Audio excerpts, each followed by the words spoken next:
Alhamdulillahi Rabbil Alamin, wal aqibatu lil muttaqin, wala udwana illa 'alal zalimin. Wa ashhadu an la ilaha illallahul malikul haqqul mubin, wa ashhadu anna Muhammadan abduhu wa rasuluh, al-mab'uts rahmatan lil alamin. Allahumma fassalli wa sallim wa barik ala nabiyyina Muhammadin wa ala alihi wa ashabihi wa man tabi'ahum bi ihsanin ila yaumiddin, amma ba'd. Ayuhal ikhwa wal akhawat, hadirin wal hadirat, rahimani wa rahimakumullahu jami'an. Alhamdulillah, kita bersyukur kehadirat Allah Azza wa Jal atas dimudahkannya pertemuan kita di malam hari yang berbahagia ini. Semoga Allah Subhanahu wa taala senantiasa memberkahi majelis ilmu kita dan menjadikan kita orang-orang yang senantiasa istiqamah di atas talabatul ilm, mengamalkannya, meyakininya hingga akhir hayat nanti insyaallah taala.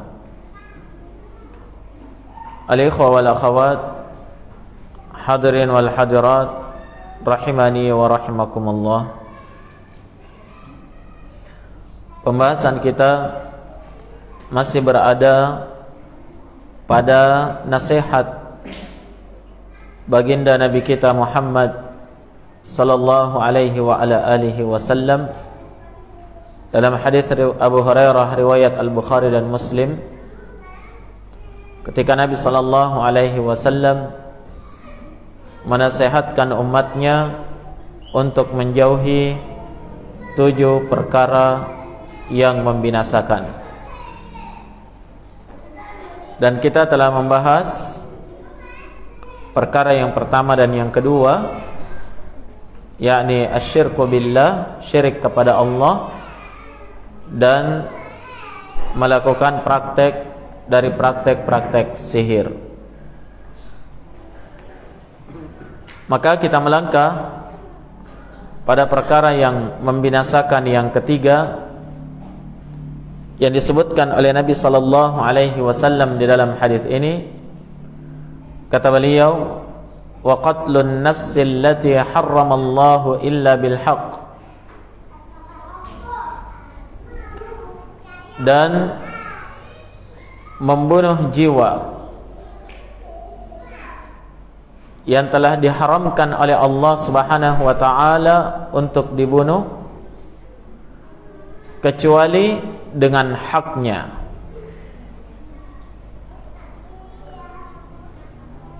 Dan membunuh jiwa dengan cara menumpahkan darah dan menghilangkan nyawa seorang muslim,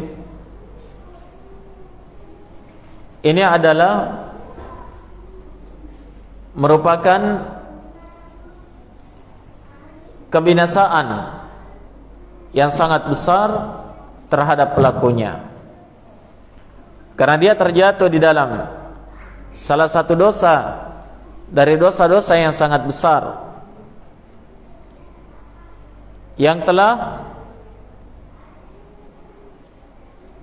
mendapatkan ancaman keras dari Allah Subhanahu wa taala di dalam Al-Qur'an dan dari Nabi sallallahu alaihi wasallam di dalam sunnahnya yang sahih.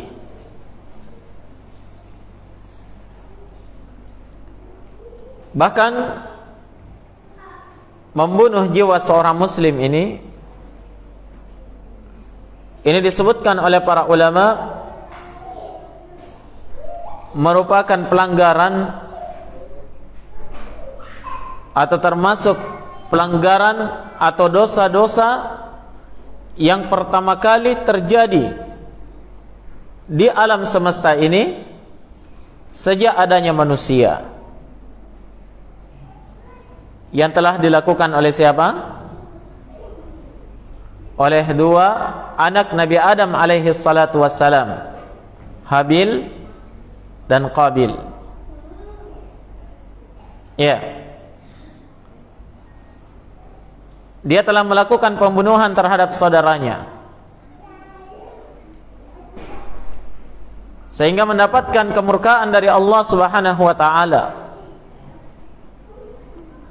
Demikian secara turun-temurun menghilangkan jiwa seseorang tanpa hak. Itu merupakan dosa dari dosa besar yang ditahdzir, diperingatkan dengan peringatan keras oleh Allah Subhanahu wa taala. Sehingga Allah Subhanahu wa taala dalam surah Al-Maidah menyebutkan pelarangan ini juga berlaku terhadap kaum Bani Israel. Kata Allah Subhanahu wa taala, min ajli dzalik katabna ala bani Israila annahu man qatala nafsan bighairi nafsin aw fasadin fil ardi fakannama qatala an-nasa jami'an wa man ahyaha fakannama ahya an-nasa jami'an. Oleh karena itu kata Allah, kami telah tetapkan kepada kaum Bani Israel, ini suatu ketetapan dari Allah, yaitu annahu man qatala nafsan bighairi nafsin, bahwa siapa saja yang membunuh satu jiwa bukan karena dia membunuh jiwa yang lain, atau dia melakukan kerusakan di permukaan bumi, maka ketetapan dari Allah adalah faka'annama qatalan nasa jami'an, seolah-olah dia telah membunuh seluruh manusia di permukaan bumi ini. Itu dosanya sama dengan membunuh seluruh manusia di permukaan bumi ini.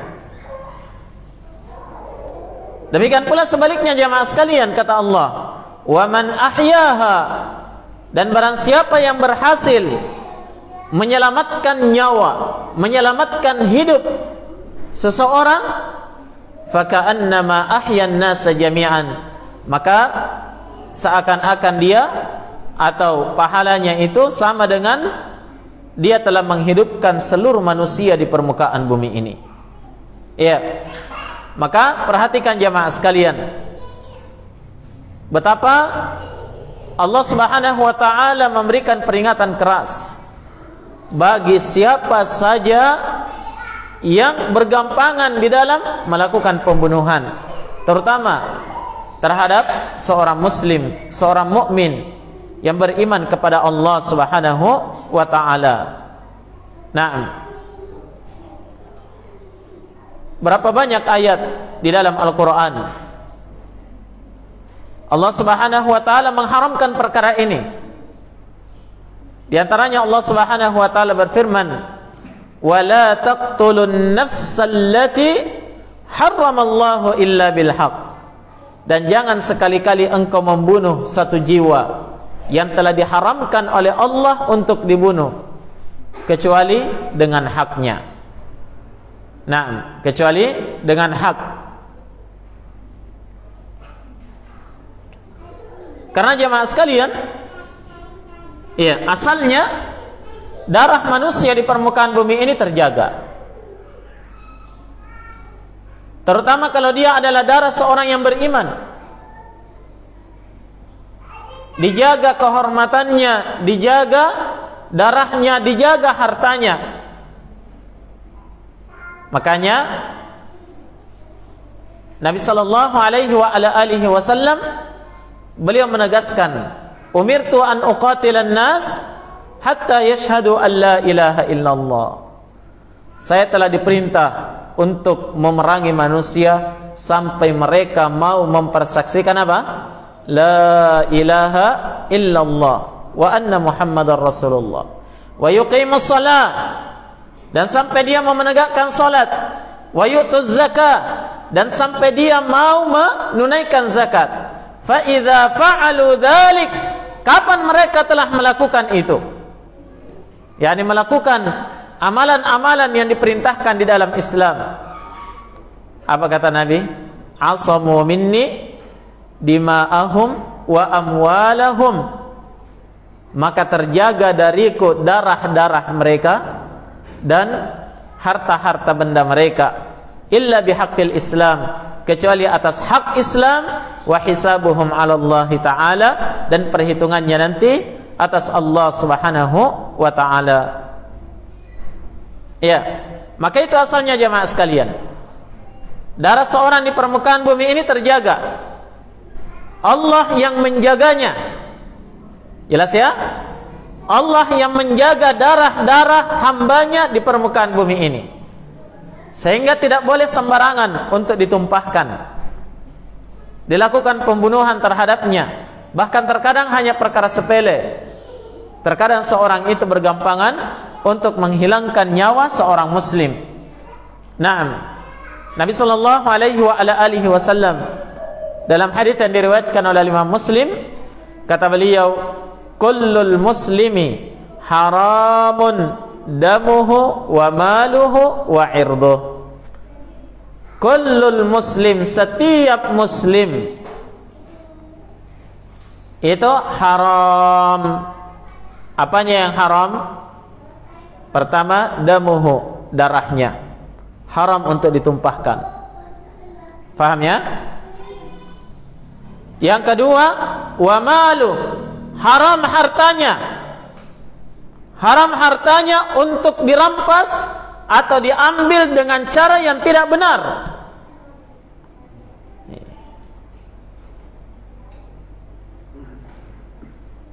Yang ketiga, wa irduh, dan apa? Kehormatannya. Tidak boleh dilanggar kehormatan seorang muslim. Ya. Apakah itu kehormatan diri pribadinya atau kehormatan keluarganya? Seorang muslim senantiasa menjaga kehormatan saudaranya. Naam. Maka dari itu jamaah sekalian, ya, seorang muslim yang sempurna keislamannya itu senantiasa menjaga ini dari saudaranya yang lain. Ya, jangankan mau menumpahkan darah saudaranya, memberikan gangguan saja diharamkan oleh Allah Subhanahu wa taala. Ya, apakah dia mengganggu secara fisik atau mengganggu dengan kata-katanya, atau dia mengganggu saudaranya dengan suara-suara. Apa kata Nabi sallallahu alaihi wasallam? Ya ma'syara man amana bilisani wa lam yadkhulil imanu fi qalbihi, la tu'dzil mu'minin wa la tattabba'u auratihim. Wahai sekalian yang mengaku beriman dengan lisannya tapi tidak masuk keimanan di dalam hatinya. Ini adalah pensifatan yang sangat buruk dari Nabi, ya. Wahai orang-orang yang mengaku dirinya beriman hanya di lisan, tidak masuk ke dalam hatinya. La tu'dzil mu'minin, jangan kamu senang mengganggu orang yang beriman, apalagi membunuhnya. Wala tatabba'u auratihim, dan jangan suka mencari-cari aib, mencari-cari aurat, ya, kekurangan dan kesalahan saudara muslim yang lainnya. Ini ikhwani fillah adalah aturan di dalam agama kita. Naam, untuk tidak bergampangan di dalam menumpahkan darah, terutama kalau dia adalah darah seorang yang beriman. Naam.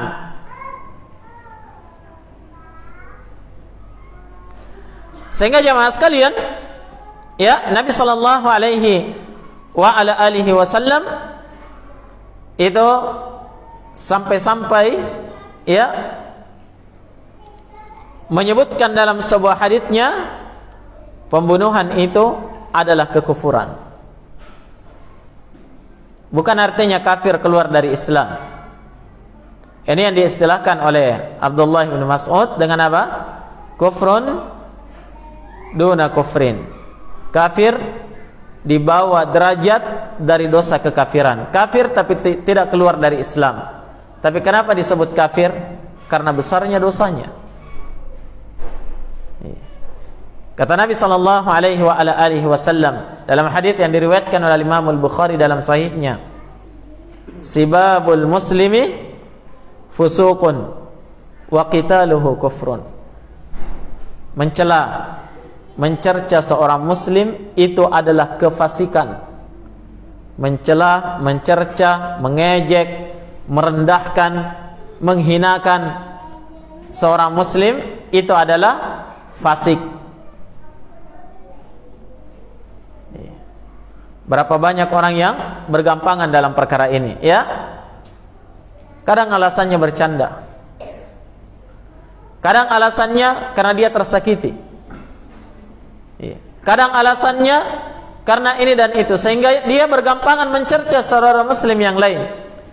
Ingat kata Nabi, sibabul muslim, mencerca seorang muslim itu adalah fusukun, kefasikan, wa qitaluhu, dan membunuhnya itu adalah kufrun, kekafiran.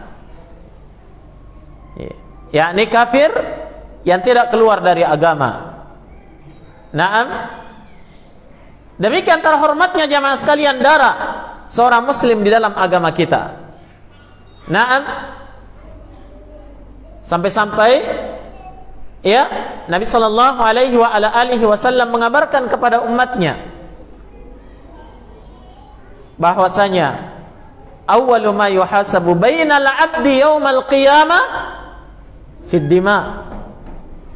Yang pertama kali dihisab pada hari kiamat nanti, ya, di hadapan Allah Subhanahu wa taala, bainal 'abdi, sesuatu yang terjadi di antara hamba-hambanya, antara seorang hamba dengan hamba yang lain. Yang pertama kali dihisab itu adalah fid dima, tentang darah. Kenapa engkau menumpahkan darah saudaramu? Apa alasanmu dan apa hujahmu sehingga engkau menumpahkan darah orang yang beriman? Ya, apakah hanya karena batas lokasi? Atau karena ketersinggungan di dalam ucapan sehingga berakhir dengan pembunuhan? Ya, sehingga terkadang jamaah sekalian, bahkan seorang saudara rela menghilangkan nyawa saudaranya sendiri karena apa? Karena harta. Kadang juga karena wanita, ya, dan yang lain sebagainya jamaah sekalian. Terkadang gara-gara politik sehingga harus saling, ya, menikam, saling membunuh antara satu dengan yang lainnya. Subhanallah. Pertanggungjawabkan di hadapan Allah. Yang pertama kali dipertanggungjawabkan di hadapan Allah, kalau itu dosa antara seorang dengan orang yang lain, itu adalah tentang darah. Itu dulu, belum yang lain ditanya. Tapi yang pertama ditanyakan adalah darahnya. Kenapa engkau menumpahkan darah saudaramu? Naam. Apa alasan? Dan sama sekali mereka tidak akan memiliki alasan di hadapan Allah. Ya, tidak ada alasannya di hadapan Allah Subhanahu wa ta'ala. Itu kalau yang terjadi antara seorang hamba dengan hamba yang lain.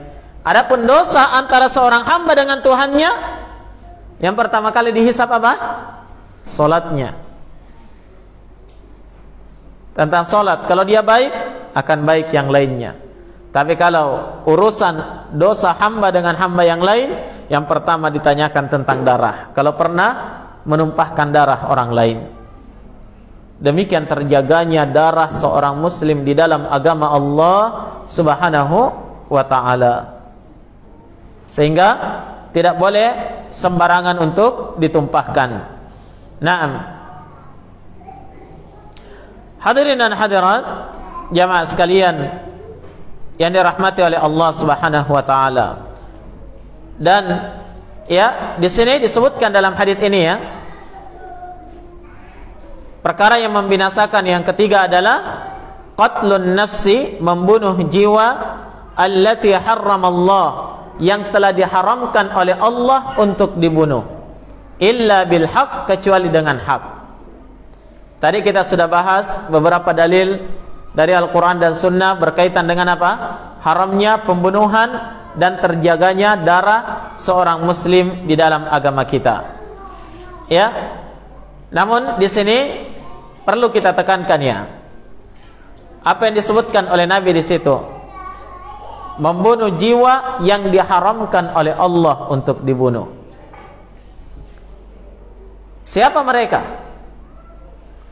Ya, ada beberapa golongan di permukaan bumi ini, orang-orang yang diharamkan oleh Allah untuk dibunuh. Apa itu? Yang pertama, darah seorang muslim, itu tadi yang telah kita sebutkan dalil-dalilnya, bahwasanya darah seorang muslim itu terjaga di dalam agama Allah selama dia muslim, selama dia mengikrarkan la ilaha illallah Muhammadur Rasulullah, menjaga salatnya, puasanya dan yang lain sebagainya, maka dia adalah apa? Adalah orang yang wajib untuk dijaga darahnya. Apapun alasannya, tidak boleh tumpahkan darahnya. Jelas ya? Iya. Bagaimanapun perbuatannya, tidak boleh ditumpahkan darahnya. Karena mereka adalah seorang muslim. Iya. Yang penting dia telah mengikrarkan la ilaha illallah. Makanya Nabi dalam hadis yang kita sebutkan tadi, beliau mengatakan, saya diperintah untuk memerangi manusia sampai apa? Mereka mau mengikrarkan la ilaha illallah. Artinya apa? Sudah menampakkan keimanan dan keislaman, halal darahnya, wajib untuk kita jaga. Bisa dipahami? Iya. Wajib untuk dijaga. Nah, makanya di akhir hadis Nabi mengatakan apa? Wa hisabuhum 'alallahi ta'ala, dan hisabnya di sisi Allah. Kalau mereka pura-pura berislam, beriman, itu urusan dia dengan Allah. Tapi yang kita hukumi zahirnya dia beriman dan berislam, wajib kita jaga darahnya. Paham ya? Iya. Artinya apa jemaah sekalian? Membunuh seseorang dengan alasan dia cuma pura-pura masuk Islam, itu tidak diterima. Tetap masuk dalam pelanggaran di dalam hadis ini. Sehingga ya, suatu ketika Usama bin Zaid radhiyallahu taala dalam sebuah peperangan ya, dalam kisah yang masyhur, beliau berduel dengan seorang kafir, seorang musyrik di kancah peperangan. Coba lihat ya.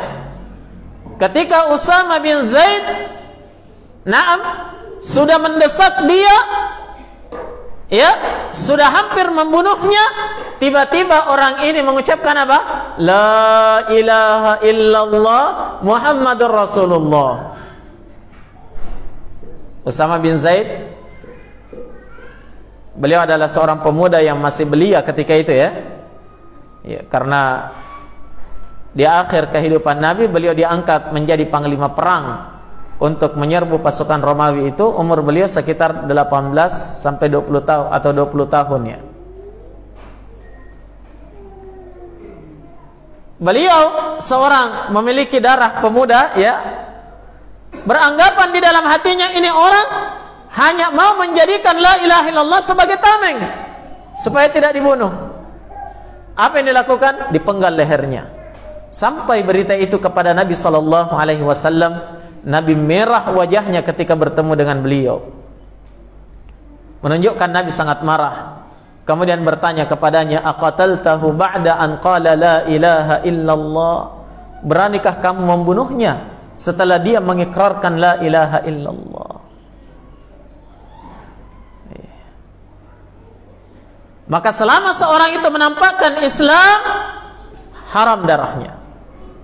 Wajib untuk kita jaga. Tidak boleh ditumpahkan dengan alasan apapun.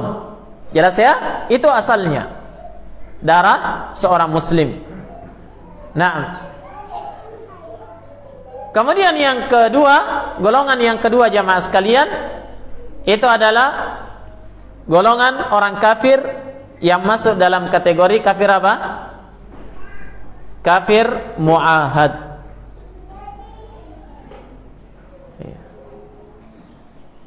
Siapa itu kafir mu'ahad? Mereka adalah seorang kafir yang telah melakukan perjanjian dengan pemerintah kaum muslimin. Pemerintah kita dengan pemerintah mereka terjadi perjanjian damai. Apa istilahnya ini? Gencatan senjata ya? Terjadi perjanjian damai antara mereka, ya, ataupun bukan gencatan senjata, tapi memang ada hubungan kerjasama yang baik dan perjanjian damai antara negara kita dengan negara mereka. Maka mereka masuk dalam kategori kafir mu'ahad. Pemerintahnya dan rakyatnya, semuanya. Paham? Iya. Yang seperti ini jemaah sekalian haram darahnya, walaupun dia kafir. Perhatikan apa yang disebutkan oleh Nabi sallallahu alaihi wasallam dalam hadits riwayat Al-Imam Al-Bukhari. Kata beliau, "Man qatala mu'ahadan lam yarah raihatal jannah wa inna rihaha tujadu min masirati 40 ama."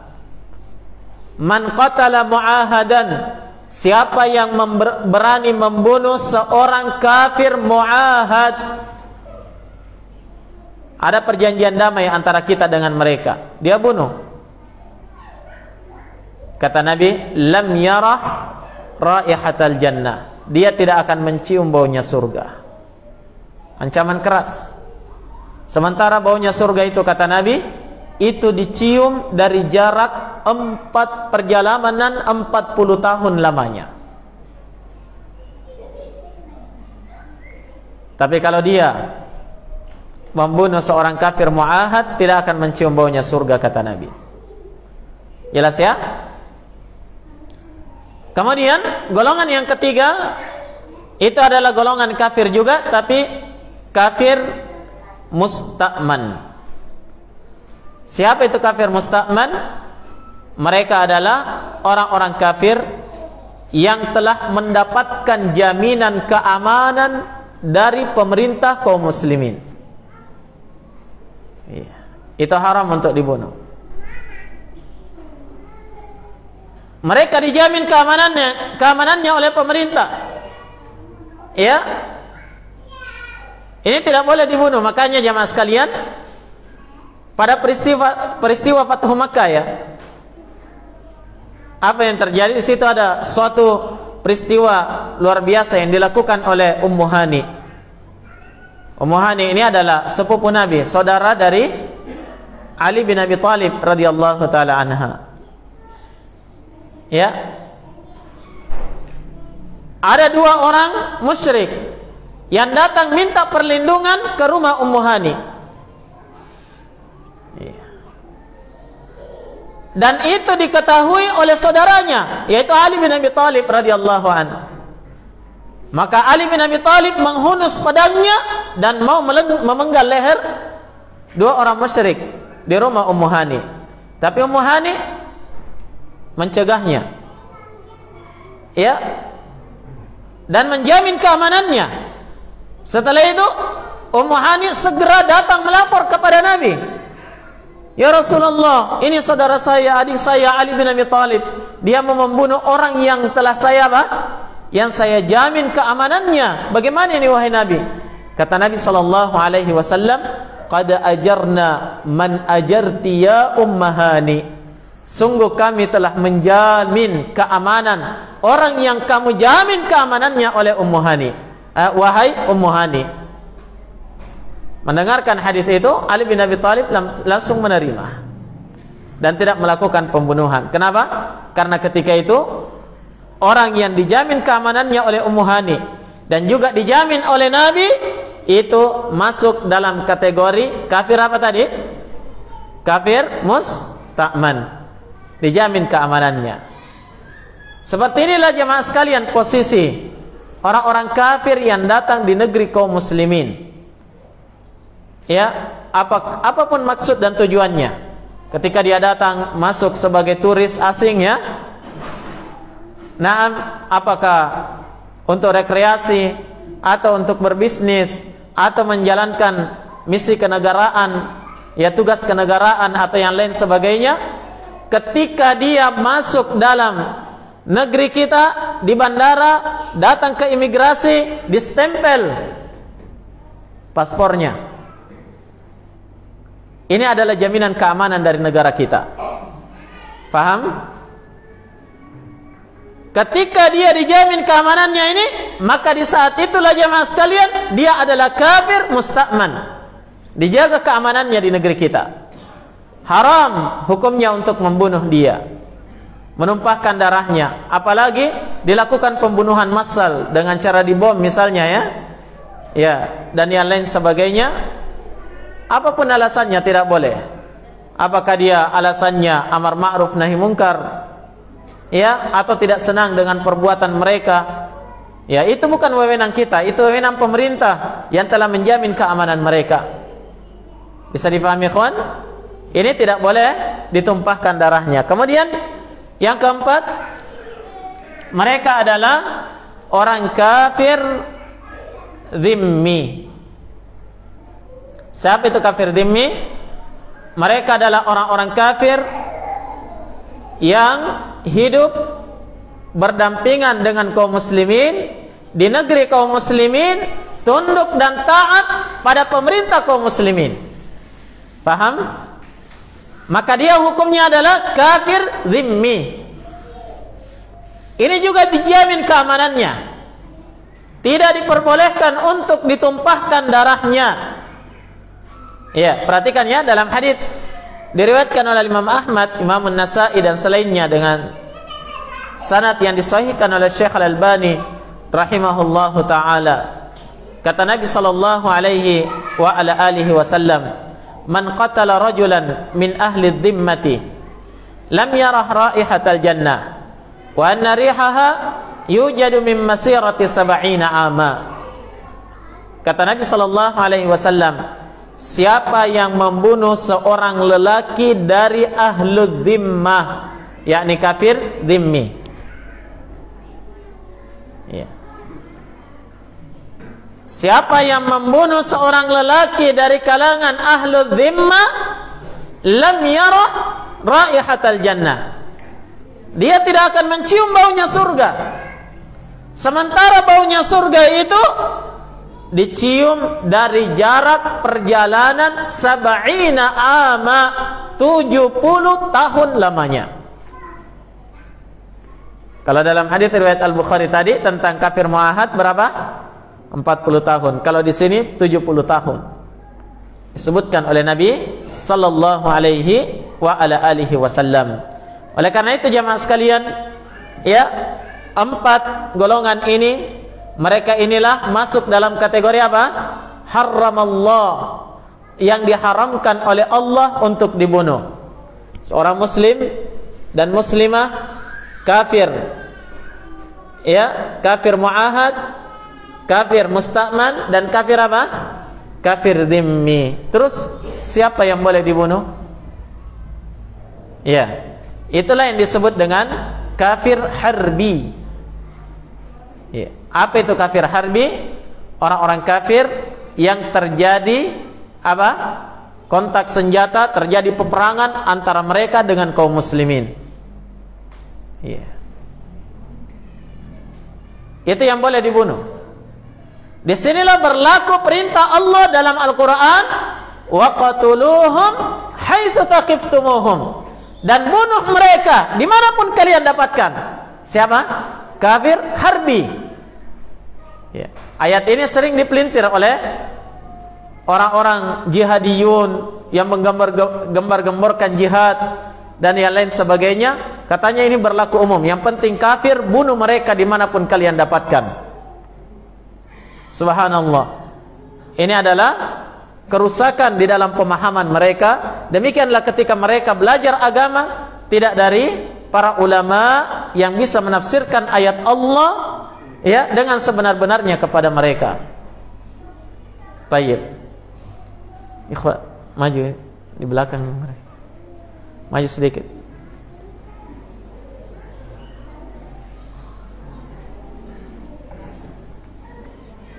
Baik. Ikhwani fid din rahimani wa rahimakumullah. Maka di sini ikhwani fillah ya, saya ulangi kembali bahwasanya orang kafir yang boleh dibunuh itu hanyalah kafir harbi, satu jenis ini saja. Ya, tidak boleh dilakukan terhadap yang lainnya. Nah, dan itu pun kafir harbi memang mereka dibunuh ketika di medan perang. Ya, apakah peperangannya itu bentuknya ya jihad difa'i, ya kaum muslimin berjihad dalam rangka membela diri seperti saudara-saudara kita di Palestina ya, dalam rangka membela diri karena diserang oleh orang-orang kafir, ya, atau itu bentuknya adalah jihad hujumi, ya jihad menyerang orang kafir atas perintah pemerintah kaum muslimin. Ya, maka ketika terjadi peperangan antara kaum muslimin dengan orang kafir, itulah kafir harbi. Ya, sehingga mereka itu tidak boleh mereka itulah yang boleh untuk ditumpahkan darahnya. Selain itu haram untuk ditumpahkan darahnya. Jelas ya? Baik, kemudian di akhir hadis ya, Nabi sallallahu alaihi wasallam bersabda, illa bil haqq. Ya. Perkara yang membinasakan adalah membunuh jiwa yang diharamkan oleh Allah untuk dibunuh, illa bil haqq, kecuali dengan hak.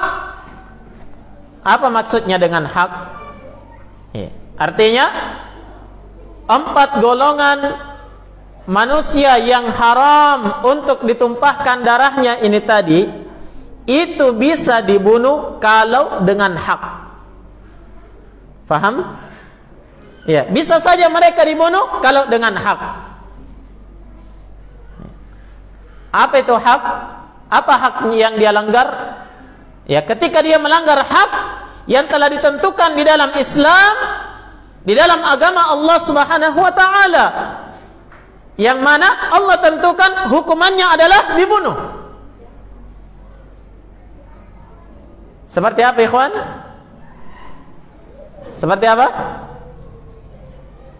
Pembunuh wajib dibunuh. Itu kalau hukum Islam yang berlaku di suatu negeri ya. Ya, jiwa dibalas dengan jiwa. An-nafsu bin nafsi, jiwa dibalas dengan jiwa. Maka dia membunuh jiwa seorang muslim atau salah satu dari seorang muslim ya, dia membunuh jiwa seorang muslim, maka ya dia juga harus dibunuh. Nah, contoh yang lain adalah at-thayyibuz zani, seorang yang sudah menikah kemudian dia berzina. Nah, lihat kata Nabi sallallahu alaihi wasallam, la yahillu damimri'im muslimin illa bi ihda thalathin. Tidak halal darah seorang muslim untuk ditumpahkan kecuali dia melakukan salah satu dari 3 perkara. Ya, yang pertama, ini saya ulang ya. Kita ikuti urutan yang disebutkan oleh Nabi dalam hadis ini. Yang pertama, at-thayyibuz zani. Seorang thayyib kemudian dia berzina. Apa itu thayyib? Orang yang sudah pernah menikah. Apakah statusnya masih punya pasangan atau statusnya sudah jomblo? Yang penting sudah apa? Sudah pernah menikah. Bukan perjaka atau perawan. Nah, Orang yang telah menikah berzina, hukumannya apa? Ya, dirajam sampai meninggal. Dan ini hukum berlaku sejak zaman Nabi sampai Khulafa ar-Rasyidun sampai sekarang.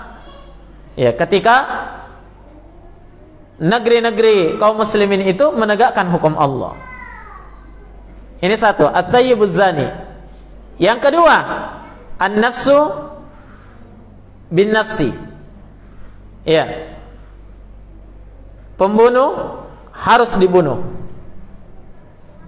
Ya. Pembunuh itu dibunuh juga. Maksudnya ini adalah membunuh secara sengaja. Begitu ya? Membunuh secara sengaja. Karena ada orang yang membunuh tidak sengaja. Kalau membunuh tidak sengaja, dia membayar diah, denda. Ya. Tapi pembunuh dengan sengaja, ya, membunuh tidak sengaja contohnya apa? Nabrak, ya. Tidak sengaja menabrak orang, bukan sengaja ditabrak lari. Ya. Tidak sengaja nabrak orang, itu dia membunuh satu jiwa, ya, dia tidak dibunuh. Kenapa? Bukan karena kesengajaan. Tapi di sini yang dimaksud adalah apa? Membunuh jiwa dengan sengaja, dibunuh juga. Padahal dia seorang muslim, iya, karena dia melanggar satu hak. Paham? Iya. Yang ketiga, kata Nabi, at-tariku lidinihi al-mafariqu lil jamaah. Orang yang meninggalkan apa? Agamanya, murtad dari agamanya, atau orang-orang yang meninggalkan jamaah kaum muslimin. Dia tidak tinggalkan agamanya, tapi yang dia tinggalkan adalah jamaah kaum muslimin. Maksudnya jamaah apa ini? Ya, jangan sembarang tebak-tebak jamaah ya. Karena sebagian jamaah ini, jamaah itu, jamaah fulan, jamaah B, jamaah C, terkadang ya dia menggunakan ini, hadis ini, meninggalkan jamaah berarti sama hukumnya dengan murtad, dibunuh. Iya. Tapi yang dimaksudkan oleh Nabi sallallahu alaihi wasallam di sini adalah al-jamaah, ya, itu adalah apa? Jamaah mendengar dan taat kepada pemimpin, satu pemimpin dalam satu negara. Ya. Ketika kita semuanya telah membaiat, ya, menerima dengan lapang dada Bapak Prabowo Subianto sebagai Presiden Republik Indonesia saat ini, begitu ya? Ya. Berarti kita berada di dalam jamaah, paham? Kemudian kita siap mendengar dan taat kepada pemerintah yang sah. Itu kita berada dalam suatu jamaah. Ketika sudah ada orang yang mengatakan, bukan pilihanku itu, saya tidak mau mendengar dan taat, berarti ini orang yang al-mafariq lil jamaah, keluar dari jamaah kaum muslimin. Bisa dipahami? Iya. Melakukan pembangkangan terhadap jamaah kaum muslimin. Perhatikan ya, karena jamaah di dalam dalil Al-Quran dan Sunnah disebutkan oleh para ulama itu ada dua bentuknya. Ya. Yang pertama adalah jama'atul abdan. Ya. Dia adalah jamaah yang dilakukan oleh tubuhnya, oleh badannya. Ya. Jama'atul abdan inilah yang kita sebutkan tadi. Ini yang disebutkan dalam hadis ini. Seorang mengikrarkan atau mengakui, membaiat, ya, sumpah setia, siap mendengar dan taat kepada pemimpin kaum muslimin yang sah. Itu jama'atul abdan. Ya. Kemudian yang kedua adalah jamaah bentuk apa? Bentuk rohani. Ya. Jamaah bentuk ini itu adalah apa? Ketika kita menjadikan Rasulullah sallallahu alaihi wasallam sebagai panutan kita dalam berakidah, dalam beribadah, dalam berakhlak, dalam beramal, ya, mendengar dan taat kepada Nabi sallallahu alaihi wasallam, itu adalah apa? Jamaah. Kita berada dalam suatu jamaah. Kalau ada orang yang beragama keluar dari jalur yang dicontohkan oleh Nabi, berarti dia keluar dari jamaahnya Nabi sallallahu alaihi wasallam. Paham? Iya.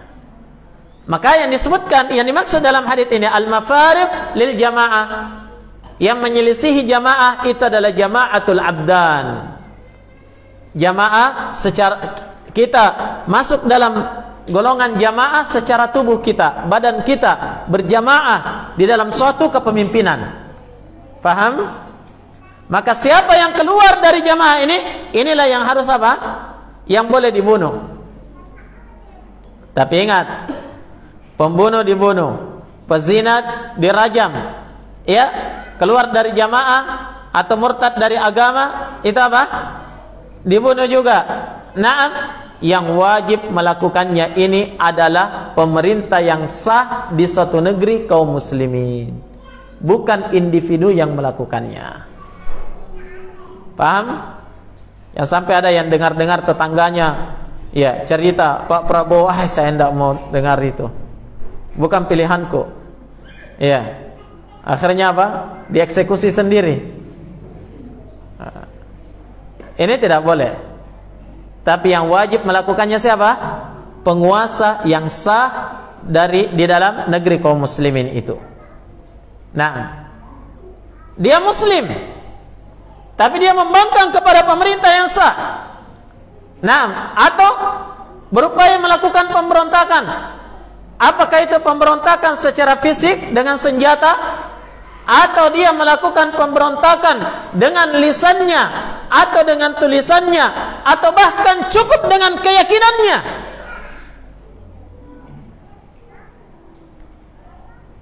Itu boleh dibunuh oleh pemerintah kaum muslimin.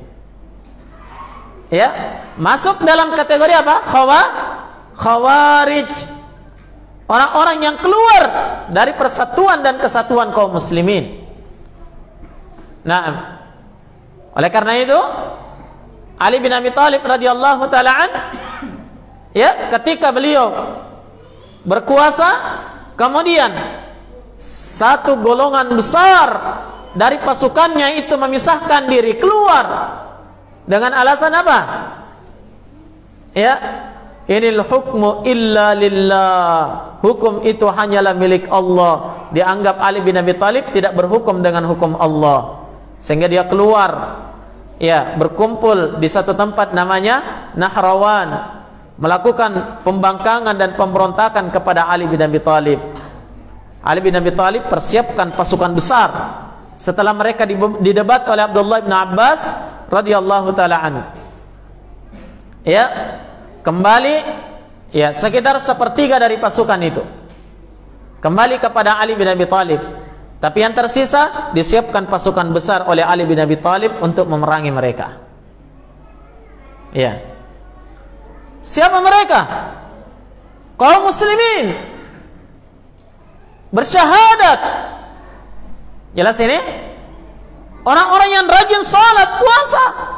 Bahkan kata Nabi sallallahu alaihi wasallam dalam sebuah haditsnya, ya, tahqiruna salatakum bi salatihim wasiyamakum bisiyamihim. Kalian nanti, wahai para sahabat, akan mendapatkan satu kaum yang kalian itu sendiri, ya, merasa minder salat kalian jika dibandingkan dengan salat mereka. Puasa kalian tidak ada apa-apanya jika dibandingkan dengan puasa mereka, kata Nabi. Tapi yamruquna minad din kama yamruqus sahmu minar ramiyah. Mereka itu keluar melesat dari agama ini, sebagaimana busur panah, anak panah keluar dari busurnya. Begitu cepatnya mereka keluar dari agama ini. Maksudnya keluar dari ajaran agama yang benar yang dituntunkan oleh Nabi sallallahu alaihi wasallam. Sampai-sampai kata Nabi, la in adraktuhum la aqtulannahum qatla'ad. Seandainya saya dapatkan suatu hari nanti saya masih hidup, kemudian mereka itu muncul, saya akan perangi mereka sebagaimana Allah memerangi kaum 'Ad.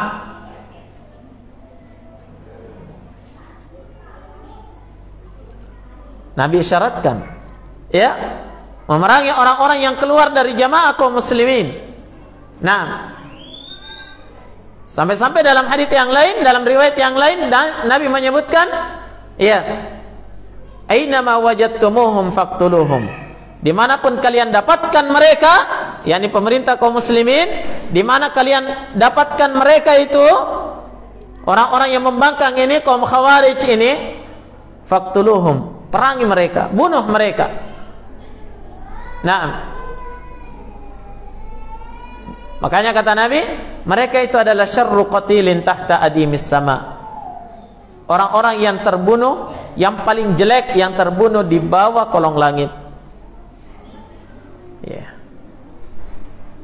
Yang kata Nabi, ketika mereka yang terbunuh, ya, maka mereka adalah sejelek-jelek orang yang terbunuh. Kalau mereka yang membunuh kaum muslimin, maka yang dibunuh itu adalah orang yang termulia. Coba lihat ya. Maka Nabi SAW perintahkan dibunuh. Makanya Ali bin Abi Thalib persiapkan pasukan besar untuk memerangi sisa-sisa khawarij yang tidak mau kembali ke barisan kaum muslimin. Maka Ali bin Abi Thalib ditanya oleh salah seorang pasukannya, "Ya Amirul Mukminin, akuffarun hum?" Wahai Amirul Mukminin, apakah mereka itu sudah jadi kafir? Kenapa kita mau perangi mereka? Kata Ali bin Abi Thalib, "La. Ikhwanuna baghaw alaina." Bukan, mereka tidak kafir, kata beliau. Tapi mereka itu adalah saudara-saudara kita yang telah melakukan pembangkangan terhadap kita. Masuk dalam kategori apa? Al-mafariq lil jamaah. Orang-orang yang keluar dari jamaah kesatuan kaum muslimin, sehingga boleh ditumpahkan darahnya. Oleh karena itu jamaah sekalian, ya, merupakan langkah yang sangat baik, yang wajib untuk kita semuanya, ya, seluruh kaum muslimin, ya, terutama kita adalah rakyat Indonesia, mendukung program pemerintah untuk memerangi siapa? Kaum khawarij itu. Ya, diharapkan pemerintah dan penguasa kita memerangi mereka dengan senjata, dengan hukum, dengan undang-undang, ya, yang tentunya didahului oleh undang-undang Allah dan Rasulnya. Paham? Dan kita sebagai kaum muslimin, para penuntut ilmu dan para dai mengambil peran di sini apa? Memerangi mereka dengan cara apa? Dengan cara menjelaskan kepada manusia akan kerusakan dan kebobrokan mereka. Naam, semuanya kita mengambil andil dalam perkara ini jamaah sekalian, karena mereka sangat merusak di tengah-tengah kaum muslimin, merusak tatanan kehidupan kaum muslimin, melakukan kekacauan, melakukan apa? Teror. Mereka melakukan provokasi di tengah masyarakat kaum muslimin yang hidup aman dan damai. Sehingga ya, para aparatur negara itu tidak boleh segan-segan di dalam menumpas mereka, karena diperintahkan oleh Nabi sallallahu alaihi wasallam, bunuh mereka. Kalau kamu membunuhnya, kamu membunuh orang yang terjelek di permukaan bumi. Kalau kamu terbunuh, maka engkau adalah orang yang meninggal yang terbaik di permukaan bumi ini. Padahal mereka adalah kaum muslimin. Ya, maka dari itu jamaah sekalian, dari ciri-ciri khawarij dari dulu sampai sekarang, ya, itu mereka seperti ini kondisinya. Ahli ibadah, bahkan mereka para penghafal Quran. Jelas? Bahkan mereka juga mendakwahkan tauhid, tapi dijadikan tameng untuk apa? Ya, untuk memerangi pemerintah yang sah. Ya. Maka ikhwani fillah yang dirahmati oleh Allah Subhanahu wa taala, ya, inilah 3 yang boleh dibunuh walaupun dia adalah seorang muslim. Nah, adapun ketika seorang kafir, ya, apakah dia kafir dhimmi, kafir muahad, atau kafir musta'man yang melakukan pembunuhan juga berlaku, dibunuh juga. Atau dia membangkang, diperangi juga. Begitu ya? Iya. Atau dia berzina, dirajam juga. Berlaku padanya apa? Hukum yang berlaku di negara kaum muslimin. Nah, hanya satu yang tidak boleh dilakukan. Apa itu? Ketika kafir yang membunuh seorang muslim.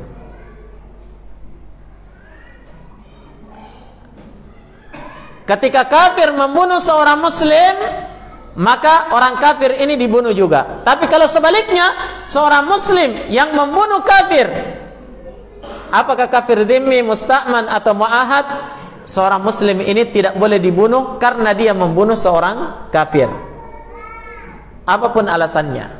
Faham? Ya, kata Nabi SAW, la yuqtalu mu'minun bikafir. Seorang mukmin tidak boleh dibunuh karena dia membunuh seorang kafir. Tapi kalau sebaliknya, orang kafir yang membunuh kaum muslimin, berlaku. Jiwa dibalas dengan jiwa. Muslim membunuh muslim yang lain, berlaku. Jiwa dibalas dengan jiwa. Yang tidak berlaku apa? Itu saja. Kalau muslim membunuh seorang yang kafir. Jelas ikhwan? Baik. Ala kulli hal, ya, pembunuhan itu adalah sesuatu yang diperangi di dalam agama ini, ya, bahkan oleh semua agama, bukan hanya agama Islam, ya. Bahkan pembunuhan ini adalah sesuatu yang diperangi oleh apa? Oleh seluruh negara, apakah dia negara muslim atau negara kafir. Sehingga jamaah sekalian, ya, kita sebagai seorang muslim, apalagi orang-orang yang belajar agama, itu harus benar-benar memperhatikan perkara ini. Ya, tidak boleh sembarangan dalam menumpahkan darah seorang muslim. Namun jamaah sekalian, musibah yang sangat besar telah menimpa umat ini ketika, ya, mereka bergampangan di dalam melakukan pembunuhan. Terlihat di media sosial, terlihat di berita-berita, ya, hampir setiap harinya ada saja pembunuhan yang terjadi. Ya, yang notabene pelakunya siapa? Kaum muslimin. Yang dibunuh seorang muslim. Bahkan seorang anak tega membunuh ayahnya sendiri. Seorang ayah membunuh anaknya sendiri. Seorang suami membunuh istrinya, dan yang lain sebagainya. Terjadi kasus-kasus yang sangat menyedihkan. Maka, ya, ini sangat penting untuk kita dakwahkan di tengah kaum muslimin, agar supaya mereka menyadari bahwasanya pembunuhan itu adalah perkara yang diharamkan dan dibenci di dalam agama Allah Subhanahu wa ta'ala. Naam. Oleh karena itu jamaah sekalian, karena besarnya dosa pembunuhan, sampai-sampai di dalam syariat kita itu, ya, ditutup, diharamkan beberapa perkara untuk menutup celah yang bisa mengantarkan kepada pertumpahan darah. Berapa banyak pelarangan dalam Al-Quran dan Sunnah, itu sasarannya adalah pembunuhan. Jangan sampai terjadi. Iya. Dilarang saling mencela, dilarang saling menzalimi, ya kan? Iya. La tadzalamu, jangan kalian saling menzalimi. Bahkan kata Nabi, adz-dzulmu dzulumatun yaumal qiyamah. Kezaliman itu akan mengakibatkan kegelapan nanti pada hari kiamat. Dilarang saling menganiaya.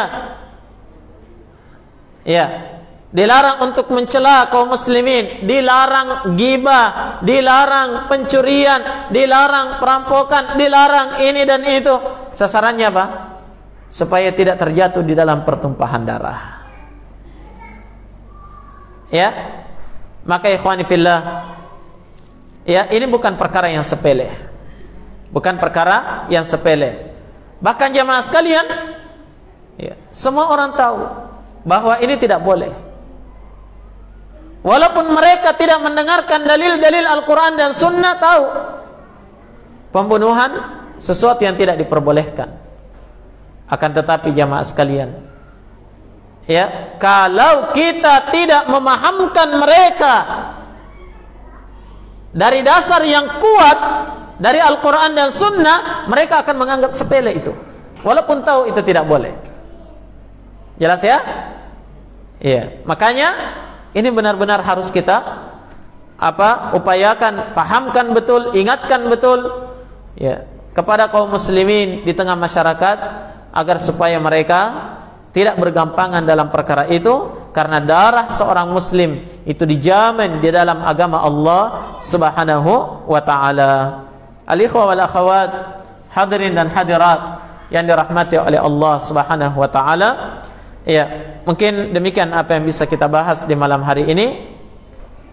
Satu perkara yang membinasakan yang disebutkan oleh Nabi sallallahu alaihi wasallam, yaitu membunuh jiwa yang diharamkan oleh Allah Subhanahu wa taala untuk dibunuh kecuali dengan haknya.